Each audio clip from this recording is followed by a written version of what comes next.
दुनिया विश्व युद्ध 3 के दरवाजे पर खड़ी है, लेकिन अफसोस हम इसे नींद में एंजॉय कर रहे हैं। हम अपनी चकाचौंध वाली टेक्नोलॉजी में खोए हैं, पर यह भूल गए हैं कि इस पूरी दुनिया की रीढ़ की हड्डी कच्चा तेल है। यह जंग जमीन या धर्म की नहीं, बल्कि उस काले सोने की है जिसे पाने के लिए इतिहास में खून की नदियां बहाई गई थी। 1859 में जब एडविन ड्रैक ने पहला कमर्शियल तेल का कुआं खोदा, तो उसने अनजाने में विनाश का बीज बो दिया था। रॉकफेलर ने स्टैंडर्ड ऑयल के जरिए दुनिया को तेल का आदी बनाया और इसे ईंधन से बदलकर एक हथियार बना दिया। लेकिन तेल की असली ताकत तब समझ आई जब दुनिया दो हिस्सों में बंट गई। एक तरफ थे मित्र राष्ट्र और दूसरी तरफ थे धुरी राष्ट्र। यहाँ समझना जरूरी है कि ये मित्र राष्ट्र कौन थे। ये अमेरिका, सोवियत संघ जो आज रूस के नाम से जाना जाता है, ब्रिटेन और फ्रांस जैसे शक्तिशाली देशों का एक गठबंधन था। ये एक दूसरे के मित्र इसलिए बने क्योंकि इनका साझा दुश्मन था एडोल्फ हिटलर की नाजी सेना और जापान का साम्राज्य। लेकिन इस दोस्ती की असली ताकत हथियार नहीं, बल्कि अमेरिकी तेल था। लोग अक्सर पूछते हैं कि जापान ने अमेरिका के पर्ल हार्बर पर हमला क्यों किया। क्या वे पागल थे? नहीं, ये तेल की मजबूरी थी। अमेरिका ने जापान की तेल सप्लाई पर पूरी तरह बैन लगा दिया था। जापान के पास सिर्फ 6 महीने का तेल बचा था। उनके पास दो ही रास्ते थे, या तो अमेरिका के आगे घुटने टेक दें या हमला करके डच ईस्ट इंडीज के तेल क्षेत्रों पर कब्जा कर लें। जापान ने हमले का रास्ता चुना, लेकिन अमेरिका ने अंत में परमाणु बम गिराकर इस तेल की जंग का खौफनाक अंत किया।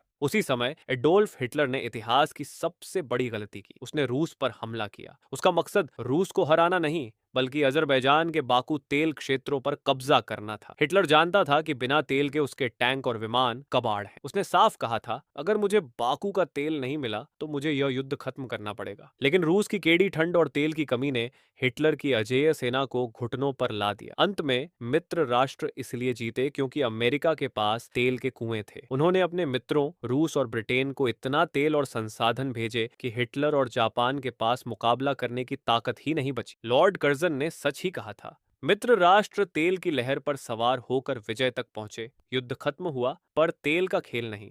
1953 में जब ईरान ने अपने तेल पर हक जताया, तो अमेरिका और ब्रिटेन ने ऑपरेशन अजैक्स के जरिए वहां की सरकार ही गिरा दी।